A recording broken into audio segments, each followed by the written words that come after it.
Melanie Martinez and the Timothy Heller allegations, they're far from over. Suddenly, Timothy Heller has posted a new video and it's just resurfaced all of this old, ongoing allegations, and it's kind of taken the entire Crybaby fandom by storm, because it just seems to be kind of out of the blue. These claims have been ongoing for a little over 7 years, I believe, and they're now covering events that are almost 10 years ago. So, uncovering the truth has been very difficult for fans, causing the scandal to just kind of linger in the air. Not only that, but finding solid evidence has been very difficult. So, I've decided to compile a new recent video for you guys to hopefully be able to find a timeline and uncover your own opinion.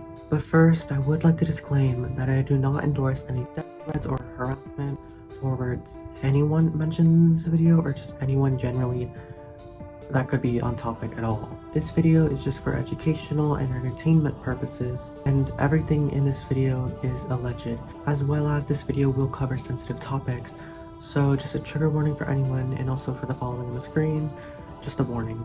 And also, although I do consider myself a Crybaby fan, and I've been for many years, and I did witness these events happen a long time ago, but I was a child, so I didn't quite understand the weight of the situation, and that is why I continued to support Melanie afterwards, especially after just believing everything that I was told in the moment. But I would just like to say that this video will be completely unbiased, and I'm just going to state the information as is, and I'll hold all my personal opinions until the very end for anyone who would like to stay till that.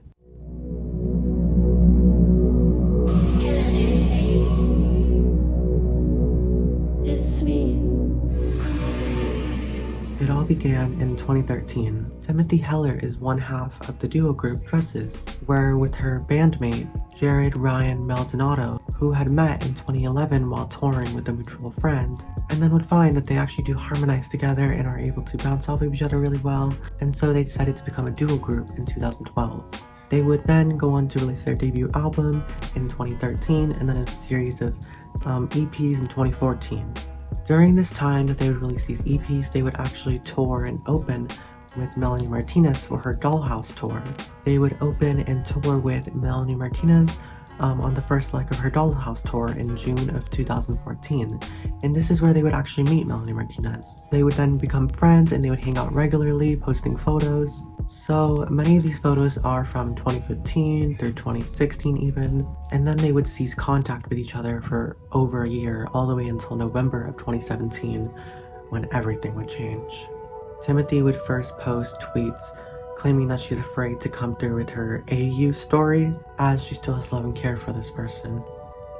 What if I have my own story, but I'm scared to ruin the person's life and I still love them in a fucked up way and the public really loves them? Now, let's go over the initial tweet that sparked everyone's attention, and this contained 4 pages of information, which did not originally reveal the name of the A user. I have kept this secret for years, convincing myself that it wasn't a big deal and I wasn't hurt by it. The thought of accepting that my best friend seemed insane. Even typing that doesn't feel real to me. I started telling this story to those closest to me as somewhat of a joke. Haha, can you believe this is crazy, right? But I began to get responses I wasn't expecting. Concerned ones. It's hard to say that someone you loved you. Someone you still love. The thought of writing this and having the world see it terrifies me, especially because of who this person is. This was my best friend. She took me in, which I was so grateful for. I felt like I owed her my life, and my life began to revolve around hers. I had my own problems, but if I could focus on her life, I could put off dealing with my own inner turmoil for just a bit longer. Some of her fans became my fans, but their loyalty never strayed from her. They are dedicated. She's perfect to the public. She can do no wrong. She's there for her fans. She gets it. She's different. When faced with a friend who really needed help though, I can honestly say she let me down completely. During the most difficult time of my life, my rock bottom, her power and control over me grew and grew, and I was silenced. While being open and realizing how much help I needed, I was made to feel guilty. I had to apologize for having an extreme panic attack where I thought I was going to die because it ruined her night. Endless incidents like this had become a problem. Yet through it all, I loved her. Codependency works in a lot of strange ways. In my relationship with this friend, I was dependent on helping with her life. As soon as I needed a small bit of focus and support from my best friend, there was nothing else to relate to each other about. Our friendship was about her. The power she had over me grew into having a very hard time saying no to her. I would do almost anything for her. One night during a sleepover, she became increasingly interested in my sexual preferences. As someone who had previously been through abuse, hard for me to talk about. I was obviously uncomfortable, but she was my best friend, so I tried to be open about it. The conversation never seemed to end though. I had work very early in the morning. She began asking me while in bed if I could have with her. While being incredibly uncomfortable by this offer, I attempted to laugh it off. I had a boyfriend at this time and she knew that. He doesn't have to know, it's not a big deal. It went on for hours, asking me why I didn't want to, that it would be fun. I repeatedly said no. I had work in the morning. I just wanted to sleep. I was exhausted. I attempted to sleep, but I was kept up the entire night by my friend begging me to sleep with her. It seemed strange, but she was my best friend. I said no, and I thought we could move on. The next night, unfortunately, went the exact same way. Regardless of my response the first night, she was not giving up. If she had gotten the hint, she didn't care. I was exhausted. She convinced me to smoke, and since I have a hard time saying no to her, I compiled. Thinking maybe then I'd be able to just fall asleep and avoid the situation altogether. The same conversation began to happen, continuously trying to convince me it was going to be okay and it would be fun and feel good. I would say my boyfriend would be so upset. I really need to sleep. I have work in the morning. I said every form of no I could think of. As I lay praying to fall asleep, she began touching my arm. I allowed this to happen. Maybe she'd give up. This went on for maybe an hour. I got increasingly uncomfortable. I started giggling, saying that it tickled. I, in no way, wanted to make this a sexual situation. Can I just do this? Can I just touch your arm? Can I just touch your... She began bartering with me. All I wanted to do was go to sleep. She began talking about the appearance of mine and begged to just touch them. We didn't have to do anything else. I was so exhausted and confused and high and belittled. I just allowed it to happen. This led to her touching the rest of me. I never said yes. I said no, repeatedly. But she used her power over me and broke me down. Just so there is no confusion, I was molested by my best friend. I lay still in shock, completely not reciprocated. I hate speaking so bluntly on this because it makes me extremely uncomfortable, but she performed oral on me, and then I was penetrated without being asked. That's what happened. The bottom line that I need to always remind myself is that I said no for 2 nights straight. It doesn't matter that I didn't resist during the action.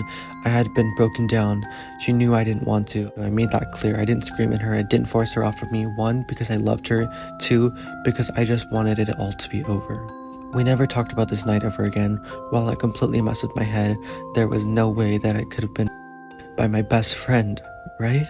Our friendship ended because she decided that she didn't have any time for me anymore, to worry about me anymore. She cared too much about me. It was holding her back. I'm not sure how to end the story. I'm terrified of the response I'm going to get. The only reason I do now is because I'm hoping, because of my recent events, people will believe me. If you begin to doubt the abuse taking place in the story, I beg you to imagine her role in this being a man. Girls can girls, best friends can best friends. Friendship does not equal consent. Silence doesn't equal consent. I wish it wasn't so hard for me to convince myself of these things. Now, that's a lot to take in, I know.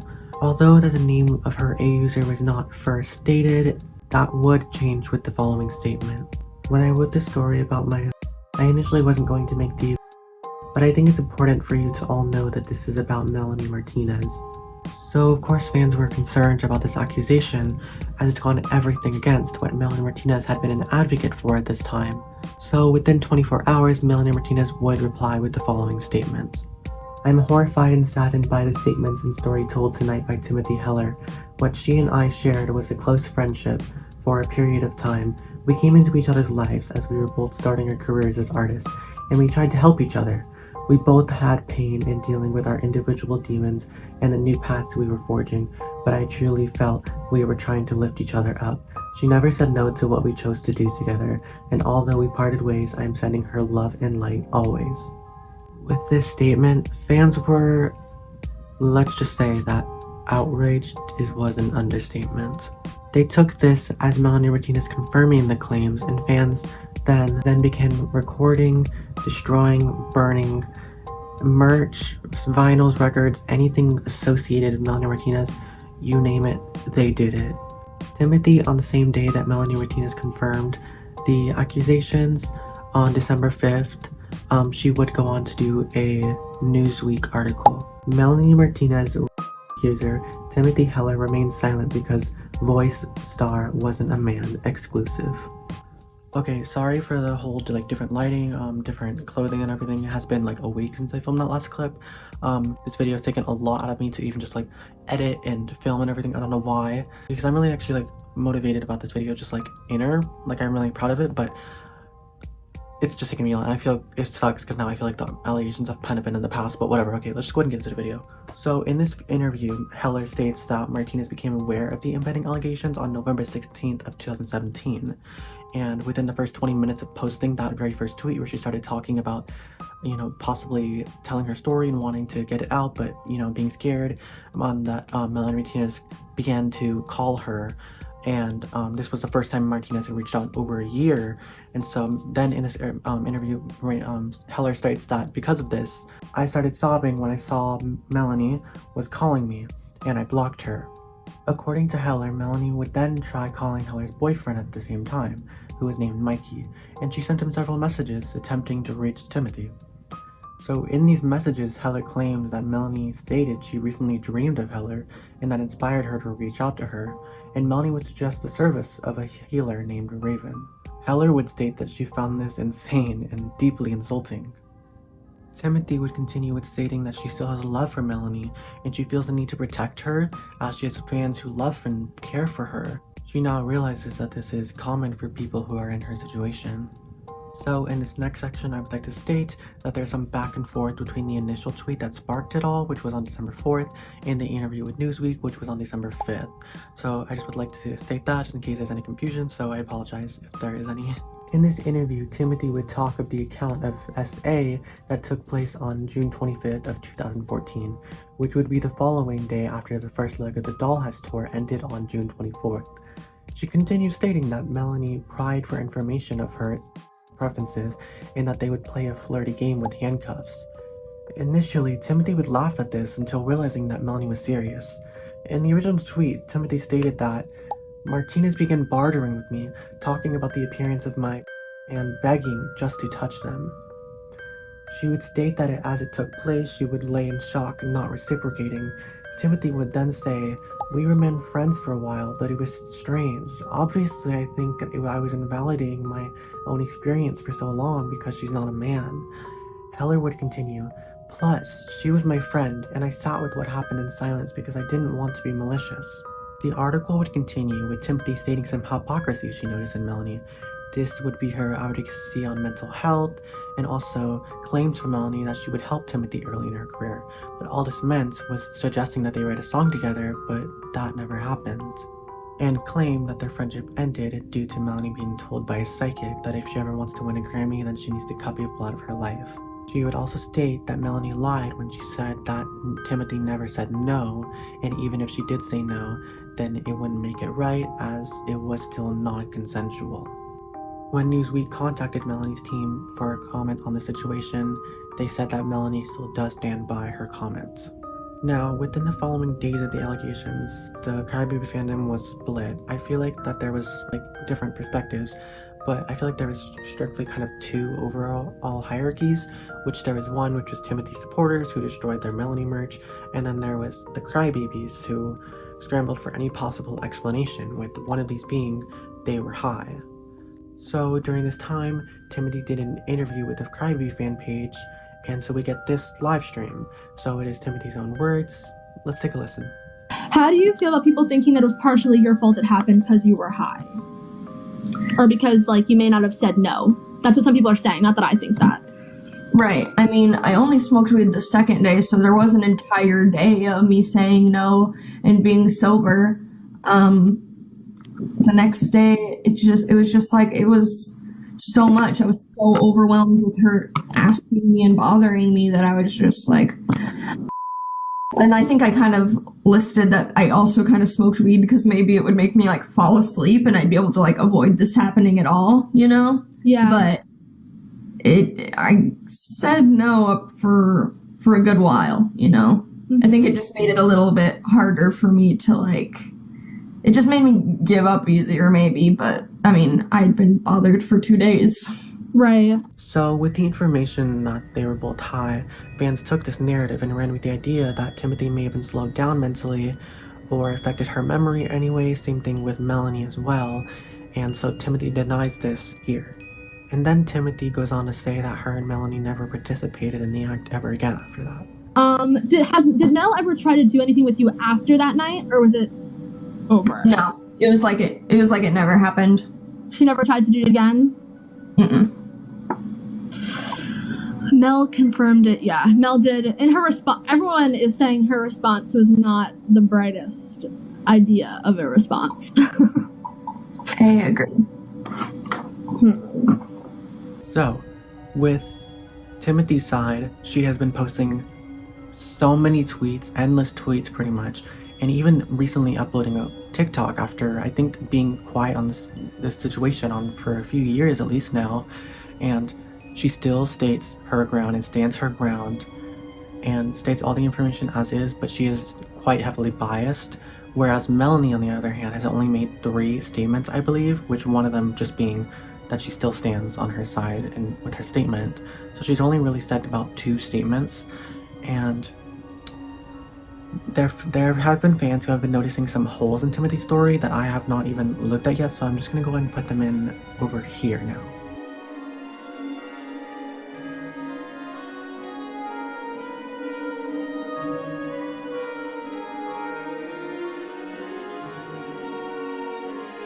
Some crybabies also like to claim that Timothy was trying to promote her single at the time, which had come out a month prior, or her album, but she did not release an album until August, and this all happened in December.